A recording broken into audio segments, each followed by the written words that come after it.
Kami mengucap syukur buat hari ini, hari yang Tuhan berikan. Terima kasih buat berkat-berkat-Mu, sehingga kami pagi ini boleh kembali mendengarkan firman Tuhan dan merenungkannya. Biarlah firman Tuhan menjadi kekuatan di hidup kami, Tuhan. Dalam nama Yesus, urapi hamba-Mu yang tidak ada apa-apanya. Berbicara bagi kami, sampaikan isi hati-Mu. Haleluya. Amin, amin. Iya, shalom saudara. Kita berjumpa kembali pagi hari ini. Saya percaya kita semua bangun dengan tubuh yang sehat, tidak kurang suatu apapun. Dan firman Tuhan hari ini terambil dari Efesus pasal yang keempat. Efesus pasal yang keempat, ayat yang kita mulai ayat yang ke-17 ya. Efesus 4 ayat yang ke-17. Firman Tuhan berkata demikian. Sebab itu kukatakan dan kutegaskan ini kepadamu di dalam Tuhan, jangan hidup lagi sama seperti orang-orang yang tidak mengenal Allah, dengan pikirannya yang sia-sia dan pengertiannya yang gelap, jauh dari persekutuan dengan Allah, karena kebodohan yang ada di dalam mereka dan karena kedegilan hati mereka. Ayat 19, perasaan mereka telah tumpul sehingga mereka menyerahkan diri kepada hawa nafsu dan mengerjakan dengan serakah segala macam kecemaran. Iya, saudara, Efesus pasal 4 hari ini mengingatkan setiap kita untuk kita boleh sungguh-sungguh ya terus dibaharui di dalam Tuhan. Ayat ini berkata, ayat 17, sebab itu kukatakan dan kutegaskan ini kepadamu di dalam Tuhan, jangan hidup lagi sama seperti orang-orang yang tidak mengenal Allah dengan pikirannya yang sia-sia. Saudara, jadi ternyata banyak orang di dalam jemaat, termasuk jemaat di Efesus ini, mereka itu sudah ada di dalam kumpulan berjemaat atau bergereja. Tetapi sesungguhnya mereka itu adalah kumpulan orang-orang yang tidak mengenal Allah. Jadi sekali lagi selalu saya ingatkan, jangan hanya puas menjadi orang Kristen, tapi kita harus sungguh-sungguh menjadi orang yang mengenal Tuhan, mengenal rencana Tuhan dan mengenal setiap kehendak Tuhan dalam hidup kita. Rasul Paulus mengingatkan kepada jemaat yang ada di Efesus, saudara ya. Dia bilang, sebab itu kukatakan dan kutegaskan ini kepadamu di dalam Tuhan. Jangan hidup lagi sama seperti orang-orang yang tidak mengenal Allah dengan pikirannya yang sia-sia. Apa ciri-ciri orang yang tidak mengenal Allah itu? Yang pertama adalah pikirannya itu sia-sia. Saudara yang terkasih, kalau orang itu pikirannya sudah sia-sia, pasti perbuatannya sia-sia, hidupnya sia-sia, semua yang dia lakukan juga sia-sia. Ya, karena itu kita ini sering melihat dan mendapati bahkan di sekeliling kita orang yang menyebut dirinya Kristen, bahkan mungkin sudah pelayanan di gereja, terlibat dalam segala kegiatan, bahkan mungkin majelis pendeta atau siapapun. Tetapi kalau hidup kita ini tidak mengenal Allah, maka pikirannya itu sia-sia, sehingga dia melakukan perkara-perkara yang sia-sia juga. Harusnya kita ini ketika mengenal Tuhan, saudara, pikiran kita ini menjadi pikiran yang dibaharui. Kita tidak lagi melakukan hal-hal yang sia-sia. Contoh, masih banyak orang ya yang mengatakan dirinya ya orang Kristen, majelis, pendeta bahkan, tapi mereka melakukan hal-hal kegelapan, mabuk-mabukan, ya minum-minuman keras, bahkan ya merokok dan melakukan segala hal yang sia-sia. Kalau kita pikir dengan akal budi yang Tuhan berikan, sebenarnya semua itu apa keuntungannya bagi kita? Rasul Paulus berkata, ya segala sesuatu itu kamu tidak ada yang melarang untuk melakukan. Apa saja yang kamu mau lakukan, lakukan. Tetapi apakah itu berguna? Apakah itu bermanfaat? Ya, sekarang kita lihat orang-orang terikat dengan minuman keras, mereka mabuk, yang terikat dengan rokok, itu faedahnya bagi hidup kita tuh apa? Ya, apa yang membawa kebaikan gitu ya, kalau kita benar-benar pikiran kita sudah dibaharui. Bahkan orang-orang yang sungguh-sungguh mengenal Allah, mereka tidak akan melakukan hal-hal yang sia-sia. Contoh, kita membuang waktu dengan kita bermain game seharian, dengan kita bermain handphone tanpa ada arah atau tujuan yang pasti. Saudara, mari kita semua mulai memperbaharui diri dengan cara kita memiliki pikiran yang benar. Karena kalau pikiran kita sia-sia, maka kelakuan kita sia-sia, perbuatan kita sia-sia, maka dalam hidup yang singkat ini kita tidak akan memperoleh apa-apa, apalagi memperoleh tujuan Tuhan. Ingat, kita hidup ini hanya sementara. Alkitab berkata 70 tahun itu pun kalau nyampe, banyak yang tidak nyampe. Kita harus terus menghitung hari ini berapa banyak waktu yang tersisa bagi kita. Mari jangan punya pikiran yang sia-sia. Ya, apalagi pikiran sia-sia, berantem dengan orang, kepahitan, marah, ya, dendam yang dibawa terus, disimpan di hati. Ini kan semua sia-sia. Buat apa, saudara? Kita hidup dengan kepahitan, dengan dendam, dengan amarah yang tidak berkesudahan. Ya, yang ada hidup kita aja ini yang akan rugi. Ya, makanya Rasul Paulus menegaskan, jangan hidup lagi sama seperti orang-orang yang tidak mengenal Allah, yang pikirannya sia-sia, melakukan yang sia-sia. Dan ayat 18 dikatakan pengertiannya yang gelap. Orang kalau tidak mengenal Tuhan itu, ya pengertiannya, cara berpikirnya itu gelap. Ya, boro-boro bisa melakukan yang terang atau kebaikan atau kebenaran.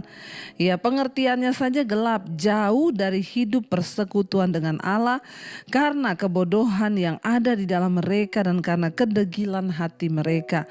Orang yang tidak mengenal Tuhan itu hidupnya jauh dari persekutuan dengan Tuhan. Ini bukan berbicara tentang datang ibadah di gereja. Oh, saya itu tiap minggu loh Bu ke gereja. Enggak. Orang yang memiliki persekutuan pribadi dengan Tuhan itu berbicara tentang kita memiliki hubungan pribadi dengan Tuhan. Itu bukan hanya digambarkan ketika ada di gereja, saudara, tetapi kita membangun kehidupan kita di dalam kebenaran, dalam firman, bahkan hidup kita terus setiap hari dibaharui dan dibaharui.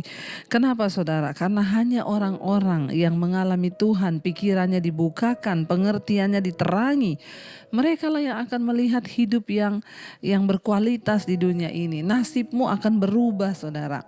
Tidak ada nasib yang tidak dapat diubahkan. Tetapi saya selalu berkata, perubahan nasib itu akan diikuti oleh perubahan karakter. Waktu kita sungguh-sungguh memperbaharui hidup kita, ya, kita menjadi orang-orang yang pikirannya tidak sia-sia, pengertiannya tidak gelap, ya, tetapi di dalam terang, maka kita akan melihat, ya, semua itu kembali lagi kepada apa? Hubungan kita pribadi dengan Tuhan. Orang-orang yang tidak mengenal Allah itu memiliki kehidupan yang jauh, ya, persekutuannya dengan Allah. Ya, mereka memang berkata mengenal Allah, tetapi mereka tidak bersekutu dengan Tuhan. Artinya apa? Orang yang bersekutu dengan Tuhan itu dimanapun dia tahu, dia menyadari ketika dia akan melakukan dosa, dia tahu Tuhan melihat, dia tahu hidupnya itu adalah milik Tuhan. Ya, dan akhirnya, saudara, kalau orang hidup jauh dari Tuhan, maka pikirannya gelap, pikirannya sia-sia, ya, karena kebodohan di dalam hati mereka. Apa yang membuat kita bisa menjadi manusia yang bijaksana dan pinter? Ya, hanya satu, firman Tuhan. Kalau saudara rajin membaca firman, hidupmu dipenuhi dengan firman, pikiranmu dipenuhi dengan firman, maka saya yakin dan percaya firman itulah yang akan mengubah karakter kita. Bahaya sekali, saudara. Orang yang tidak mengenal Tuhan itu, saudara, dikatakan ayat 19, perasaan mereka tumpul sehingga mereka menyerahkan diri kepada hawa nafsu dan mengerjakan dengan serakah segala macam kecemaran. Orang yang tidak mengenal Tuhan itu perasaan mereka tumpul, udah mati rasa terhadap dosa. Bahkan dia melakukan dosa, dia berpikir itu adalah sebuah kebenaran. Orang kalau pikirannya tumpul, kita mau nasihati seperti apa juga itu, saudara, ya susah, kecuali dia mau berbalik kepada Tuhan, menyerahkan hidupnya kepada Tuhan. Karena itu saya berdoa, biarlah kita semua hari-hari ini semakin hari semakin mendekatkan diri kepada Tuhan. Jangan sampai perasaan kita menjadi tumpul sehingga kita ini mengerjakan dengan serakah segala macam kecemaran, segala macam dosa, segala macam hal-hal yang tidak berkenan, ya, bahkan bahkan ya kita menyerahkan diri kepada hawa nafsu. Ya, saya berdoa supaya setiap saudara sungguh-sungguh diubahkan Tuhan, kita semua menjadi manusia yang baru, yang senantiasa mengenal segala jalan-jalan Tuhan, agar hidup kita semakin hari semakin berkenan di hadapannya. Saudara, mari kita mau renungkan firman ini, kita mau tundukkan kepala. Mari kita sama-sama datang kepada Tuhan, saudara, membawa hidup kita kepada Tuhan. Hanya Dialah yang sanggup mengubahkan hidup kita. Hanya Dialah yang sanggup menjamah. Kuncinya hanya kita mau buka hati di hadapan Tuhan. Kuncinya kita berserah kepada Dia. Kuncinya kita mau menyerahkan seluruh hidup kita kepada Tuhan, supaya hidup kita boleh sungguh-sungguh diubahkan dan dipulihkan. Mari datang kepada Tuhan pagi hari ini. Katakan, kami buka hati di hadapan hadirat-Mu Tuhan. Ku buka hati untuk jamahan-Mu, berserah penuh di hadirat-Mu.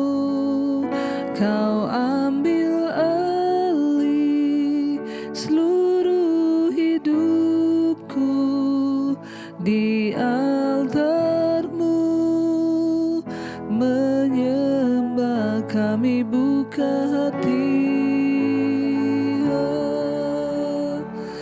untuk jamahan-Mu, berserah penuh di hadirat-Mu.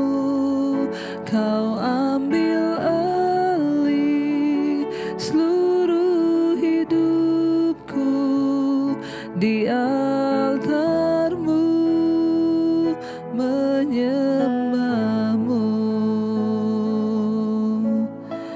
Kami buka hati bagi-Mu Tuhan. Ambil alih seluruh hidup kami. Saat kami datang berserah kepada-Mu Bapa, saat kami membuka hati kami bagi Tuhan, maka saat itulah Tuhan Engkau ambil alih seluruh hidup kami. Apa yang tidak sanggup kami lakukan karena keterbatasan kami sebagai manusia, itu akan dilakukan oleh Tuhan di dalam hidup kami. Terima kasih Tuhan Yesus, Engkau yang mati bagi kami. Engkau menyerahkan seluruh hidup-Mu bagi kami, supaya kami menjadi ciptaan yang baru Bapa. Kami tidak mau hidup sama seperti orang yang tidak mengenal Allah. Kami mau sungguh-sungguh mengenal Tuhan dan jalan-jalan-Mu dalam hidup kami. Kami ingin menjadi orang-orang yang bukan hanya sekedar Kristen, tetapi kami mengenal Tuhan dan kebenaran-Nya. Berkati setiap anak-anak-Mu yang setia mencari Engkau, yang selalu bangun di pagi hari memandang wajah-Mu Tuhan. Berkati Tuhan dalam setiap kehidupan mereka, biar mereka terus mengalami pertumbuhan dalam iman, perubahan karakter, agar hidup kami semakin dibaharui.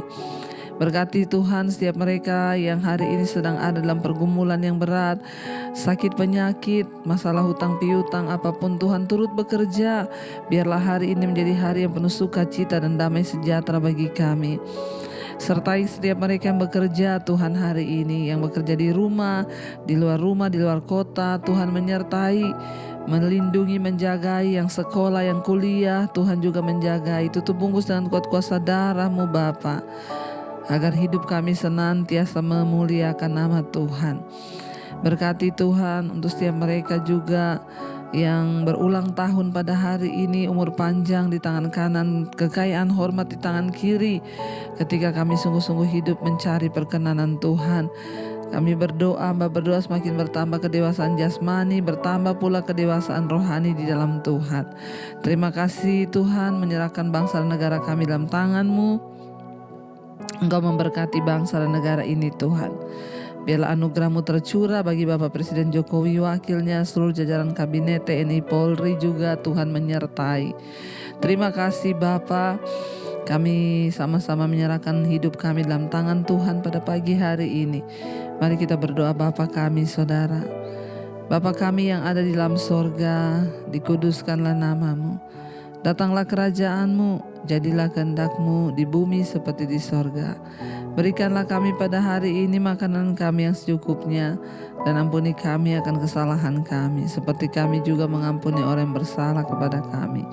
Janganlah membawa kami dalam pencobaan, tapi lepaskan kami daripada yang jahat, karena Engkau yang punya kerajaan dan kuasa dan kemuliaan sampai selama-lamanya.